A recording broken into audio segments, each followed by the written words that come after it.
Hi hello viewers నమస్తే. Today welcome to RV channel. Today వచ్చేసి మనం తాటికుంట విలేజ్లో గిరక పందెం ఎద్దుల యొక్క పౌష్టికాహారం తీసుకుంటారు. దాన్ని లాగే పందానికి ఏ యొక్క కోణాలు చూసి వాళ్ళు కొనుక్కుంటారు, దీని యొక్క సుడులు ఏంది, దీని యొక్క లక్షణాలు ఎట్లా ఉంటాయి, ఏ ఏ భాగం దీనికి ఎత్తుగా ఉంటే దీని యొక్క ఇది బాగుంటుంది అనే కొన్ని క్వశ్చన్స్ ఆయన అడిగి తెలుసుకుందాం. దాన్ని పెంచి పోషిస్తున్న మన వెంకటేష్ గౌడ్ అన్న గారు మనతో పాటు ఉన్నారు. వెంకటేష్ అన్న గౌడ్ గారితో మాట్లాడి మనం విషయాన్ని తెలుసుకుందాం. నమస్తే వెంకటేష్ అన్న. నమస్తే. ఎద్దులు నీవేనా? నావే. ఓకే. ఎప్పటి నుంచి ఎప్పుడు తీసుకున్నావు ఇవి? తీసుకొని ఇది 4 ఏళ్ళు అవుతుంది. 4 సంవత్సరంన్నర. ఎన్నేళ్ళ నుంచి ఈ పనిలో ఉన్నావు నువ్వు? 3 ఏళ్ళు. వ్యవసాయం కూడా చేసుకుంటావు? వ్యవసాయం కూడా చేసుకుంటావు. దీంతో పాటు మీ మొదటి బహుమతి సాధించిన అని చెప్పినావు ఇదేనా? మా ఊర్లో. ఏ ఊరు? ఈయన మా ఊర్లో. బండ పందాలు గిరక పందాలు రెండిటికి. గిరక పందాలకు బండ పందాలకు తేడా ఏమి అంటే నేను తెలుసుకునే కాదు. అది 3 వాళ్ళ గిరక అంటే 3 వాళ్ళ గిరక ఎక్కువ బరువు బండనే బండకి బయటికి పోయలేము. మా ఊరి కాడికి బండ గిరకకి అయితే బయటికి పోతున్నాం. వ్యవసాయం కూడా చేసుకుంటాం. అంటే ఇప్పుడు ఒంగోలు గీతలు పెద్దవి జాతి తెచ్చుకుంటారు కదా, మరి ఇదే టైట్ అంటున్నావు, గిరకదే టైట్ అంటున్నావు, దీనికి ఎక్కువ పంపిస్తుంది అంటున్నావు? మాకు ఇంకా అలవాటు అయింది. ఇదే చిన్నప్పటి నుండి ఇంకా గిరక చూసి ఇంకా అలవాటు అయింది కాబట్టి ఇంకా గిరకకి వెళ్ళిపోతుంది. దీనికి ఇప్పుడు 4-5 మాస బట్టి. అట్లనా? ఎట్లా ఏం చూసుకుంటారన్నా మీరు కొనేటప్పుడు? అంటే ఒక ఎద్దు కొంటే దాని భుజము నీకు తెలిసిన కాడికి చెప్తే నచ్చిందంటే ఇంకా కొనుగోలు చేస్తాం. చూడలు ఈ రకంగా ఉంటాయి అని నీకేమో తెలిసి ఏం బాగుంటది. మా ఊళ్ళతోనే తీసుకున్న సంవత్సరంన్నర అయింది. ఊరు నుంచి తీసుకున్నా? పచ్చర్ల అక్కడ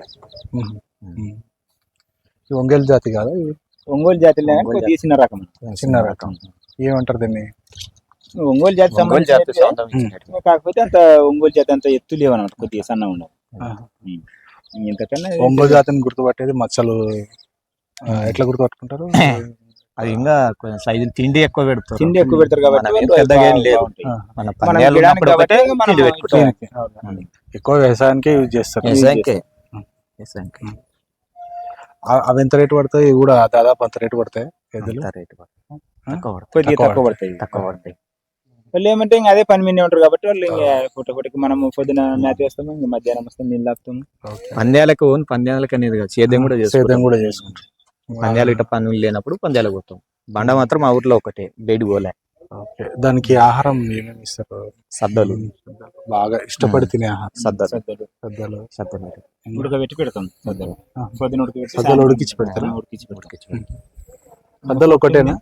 సద్దలు ఒకటే. శనగపొట్టు, వరిగడ్డి. ఇంకోటి ఈ ఎద్దులకు రోగాలు మామూలుగా డిసీజెస్ వస్తుంటాయి కదా, అంటే సీజన్ ని బట్టి, వర్షాకాలం, చలికాలం, ఎండాకాలం, ఇట్లా ఏ తెగులు జనరల్ గా? ఇక్కడ మాకు మండలం మల్లకల్లు రామంజనేయులు అని సార్ వస్తాడు. సార్ ఇట్లా ఎద్దు కొద్దిగా మెత్త ఉంది, మేత తింటలేదు అంటే వచ్చి ఆయన తెలుసుకొని సూచి చేస్తాడు. ఆయన గవర్నమెంట్ డాక్టర్ కాబట్టి ఆయనకే ఫోన్ చేస్తాను. ఏమైనా ఎద్దులకి నేనే సూచి చేస్తాను. కొద్దిగా ఐడియా ఉండాలి. అందేలకు వచ్చినప్పుడు ఇట్లా దీనికి టాబ్లెట్లు వేస్తాను, దానికైతే సూచన చేస్తాను. టాబ్లెట్లు అంటే నీళ్ళలో కలిపేస్తాను, దానాలు కానీ తినేస్తాను. ఆహారంతో పాటే చేపించుకున్నదా ఊక చేపించుకుంటుందా? ఉరుకులాట ఎక్కువ కొంచెం. అది చూసి అట్లా చేస్తుంది. ఇంకా ఎన్ని పందాల్లో పాల్గొని చిన్న సరౌండింగ్ కూడా? అంటే ఈ 18 గిక్కలు కొట్టిందంట కదా మన ఊర్లో, బండ లాగినట్టు. మా ఊర్లో బండ కొట్టి బయట పందాలకు పోలే, బండ పందాలకు పోలే. అంటే ఇక్కడ జాతర జరుగుతుంది. ఫస్ట్ వీడియో పెట్టిన దాంట్లో అదే ఉంది, జాతర ఉంది. జాతరకి లాగినట్టు పెట్టినాం. ఇప్పుడు ఎద్దుకు నువ్వు ఆహారం ఇచ్చే ఆహారము దానికి అజీర్తి అయితే ఎట్లా గుర్తుపడతావు? అప్పుడే కొద్దిగా డిమ్ముగా ఉంటది అనమాట. దానికి ఫుల్ ఉన్నప్పుడు కడుపు ఉప్పుకొని ఉంటది, ఉప్పుగా ఉంటది. అప్పుడే చూసుకొని అరిగిందా లేదా అట్లా మీరు కనుక్కోగలుగుతారా? 2 సేర్లు దాని ఫుడ్. ఎన్ని పూటలు ఇస్తారు? పొద్దున ఒకటే. పొద్దున ఒకటి 5 గంటలకు. తర్వాత ఇంకా మధ్యాహ్నం ఏం ఏం లేదు. మధ్యాహ్నం ఊకొని నెమరు వేసుకుంటూనే ఉంటుంది అంతే. అంతే. పొద్దున ఒకటే ఇంకా పొద్దున ఒక- నీళ్లు మీకు ఇక్కడ బోరు అవన్నీ సౌకర్యం లేవు కదా? అక్కడ వాగుంది, ఈ వాగులు, అక్కడ వాగు చెరువులు ఆ చెరువు తెచ్చుకొని తాపుకుంటాం. అండ్ ఇంకోటి ఎంత రేట్ పెట్టి తెచ్చుకున్నావు నువ్వు దీన్ని? అది మనకి మరి 60 తెచ్చుకున్నప్పుడు పడింది. రేట్ 60 పడింది అది. 60. ఇది ఇది అప్పటి నుంచి ఉంది మనతోని 4 ఏళ్ళ నాలుగేళ్ళ కింద. కన్నా. 4 ఏళ్ళు అయింది. దీన్ని 2 మాటలు అమ్మి 2 మాటలు కొన్నది. మళ్ళీ దాన్నే కొన్నావా? దీన్నే కొన్నా. ఇంత ప్రేమ ఇంత మమకారంతో తెచ్చుకుంటావు కదా, ఒకవేళ ఎప్పుడన్నా అమ్మాలంటే నీ యొక్క ఫీలింగ్ ఎట్లుంటది? నీ ఇది feeling ఎందుకు ఏముంటుంది? అమ్మాలా? ఇది మంచిది బాయ్ కదనే అంతే. అందుకనే 2 మాటలు అమ్మి 2 మాటలు కొన్నా. మన కుటుంబంలో ఇప్పుడు మేము కుక్కలు ఏదైనా పెంచుకుంటే ఒక 5 ఏళ్ళలో 10 ఏళ్ళలో దాన్ని పెట్టుకున్నాం అనుకో, ఇది ఎవరికన్నా ఇవ్వాలన్నా కానీ లేకుంటే ఏదైనా చేయాలన్నా ఎంతో బాధ ఉంటది. ఈ ఎద్దులు జనరల్ అమ్ముకొని గా ఏ ఎద్దులు మన తీసుకొని పరిస్థితి కూడా ఎట్లుంటదంటే ఎవరైనా కొన్ని ఫంక్షన్లకు కూడా పోం తెలుసా? ఆ కుక్క ఇంట్లో ఉందనుకో, కొన్ని ఫంక్షన్లకు కూడా ఒక మనిషి వెనక్కేతాం, నేను చూసుకుని ఎవరెవరు ఉండాలా, ఇంకా మీరు వేరే పోండి అని చెప్తాం. అవును.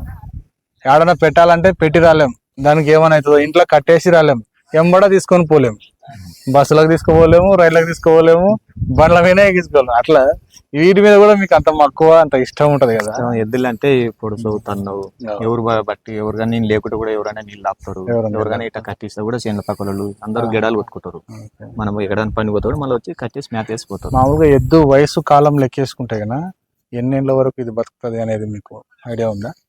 అది మంచిగా పెట్టుకుంటే ఒక తెలుసుకునే అడుగుతున్నాను. 26 ఏళ్ళు అట్లా వస్తుంది. 15 ఏళ్ళు. మంచిగా పెట్టుకుంటే. ముసలిగా అయింది ఎద్దు అని ఎట్లా గుర్తుపడతారు? ఇప్పుడు కొట్టి దీనికి 2 ఏళ్ళన్నర అయింది. దీనికి దీని వయసు రెండు. దీని వయసు ఇంకా ఉంటది ఇంకొన్న 3 ఏళ్ళు 4 ఏళ్ళు దానికి బలం బలం. ఇంకా అవతల తొగ్గడానికి ఒకటి పని చేస్తాడు. చేయడానికి పని చేస్తారు. ఇంకా గిరికలు బండైకలు ఒక 2 ఏళ్ళ రెండేళ్ళకి బాగా పెద్దగా అయిపోతాయి కదా అవును. ఒంగోలు. ఆల్రెడీ ఇంక అయినాయి, ఇప్పుడు చిన్నప్పటి నుండి ఇంక పెద్దగా అయినవి. నేను జత 76,000కే తీసుకున్నా. ఫస్ట్ చిన్న ఎద్దు ముసలిగా అయింది ఇప్పుడు ఎగ్జామ్ మనం ఉండం, ముసలిగా అయితే గుర్తుపడతాం, తెల్లంటికలో లేకుంటే అదో ఒకటి చూసి గుర్తుపడతాం. ఎద్దుని ఎట్లా గుర్తుపడతావు? ఇది ఏజ్ అయింది, ఇంకా ఏజ్ కొమ్ములం బట్టి కుమలం. దాని బలం బట్టి బలం అట్లా. ఓకే ఓకే వ్యూవర్స్, మనం అడిగిన విషయాలు ఏమంటే ఎద్దు యొక్క విషయాలన్నీ అడిగినాం. దాంతోపాటు ముఖ్యంగా ఈ ఎద్దులను ఇంటర్వ్యూ చేయడానికి ముఖ్య ఉద్దేశం ఏంది అంటే, ఇవి మొదటి బహుమతి కొట్టిన ఎద్దులు, ప్రత్యేకమైన గిరకబండికి కానీ మరియు బండలావుడు కానీ ఎంతో పౌరుషం కలిగి గుంజగలిగిన ఎద్దులు. ఎవరైనా కావాలనుకుంటే కూడా కన్సల్ట్ చేయండి, నా నంబర్ కూడా కాంటాక్ట్ పెడతాను. అంటే ఈయన ఇట్లాంటివి కొంటుంటాడు, మళ్ళీ దానిని పెద్దగా చేస్తుంటాడు, మళ్ళీ అమ్ముతా ఉంటాడు, వ్యవసాయానికి యూజ్ చేసుకుంటాడు, అన్ని రకాలుగా ఉంటుంది. ఎవరైనా కావాలనుకుంటే నేను కాంటాక్ట్ చేయండి. అన్న పేరు వచ్చేసి వెంకటేష్ గౌడ్. అన్న నెంబర్ కూడా చెప్తాడు ఒకసారి. వెంకటేష్ గౌడ్ అన్న నీ నెంబరు. ఓకే. ఒకవేళ నేను కన్సల్ట్ కావాలనుకుంటే ఇట్లా మల్లకల్ దగ్గరకు వస్తే నేను జస్ట్ ఒక 2-3 కిలోమీటర్లు ఉంటుంది సర్కిల్. ఐజాకి వచ్చిన ఐజా నుంచి ఒక 7-8 వస్తుందేమో ఇక్కడికి, దగ్గర అవుతుంది, గద్వాల డిస్ట్రిక్ట్. నీ పేరు నీ కాంటాక్ట్ నెంబర్ 2 చెప్పనా? నా పేరు వెంకటేష్ గౌడ్. 8978560842, మల్లకల్ మండలం, జోగులాంబ, గద్వాల జిల్లా. ఓకే. తాటికుంట. ఎంతకి ఇవ్వాలనుకుంటున్నావునా? ఇప్పటికైతే రేటు 220కి అడిగినారు జత కలిపి. జత కలిపి. దాన్ని 120కి అడుగుతున్నారు బండకి ఒక్కదాన్ని. నేను 140 చెప్తున్నా దాన్ని. 140, 140,000. 2 కలిసి 220 అమ్మితే 2 కలిసి అమ్ముతావా లేకుంటే ఒకటేనా అమ్ముతా? అమ్ముతా. రేట్ వస్తే అట్లా అమ్ముతా. ఓకే వ్యూవర్స్, చూడండి, ఎవరైనా కావాలనుకుంటే కనుక ఆయన కాంటాక్ట్ చేయండి. ఆ నెంబర్ కూడా కింద డిస్ప్లేలో మెన్షన్ చేస్తాను, డిస్క్రిప్షన్లో కూడా పెడతా, ఆయన నెంబర్ ఇస్తాను, చూడండి. బాగున్నాయి, పౌరుషం కలిగిన ఎద్దులు. అదైతే కొంచెం ఇంకా బాగా బెటర్ ఉంది. ఆయన అమ్మాలనుకునేది 140,000 చెప్పినాడు. అది ఎవరైనా కావాలనుకుంటే కనుక కాంటాక్ట్ చేయండి వెంకటేశ్వర్ అని. థ్యాంక్ యూ వ్యూవర్స్, నమస్తే.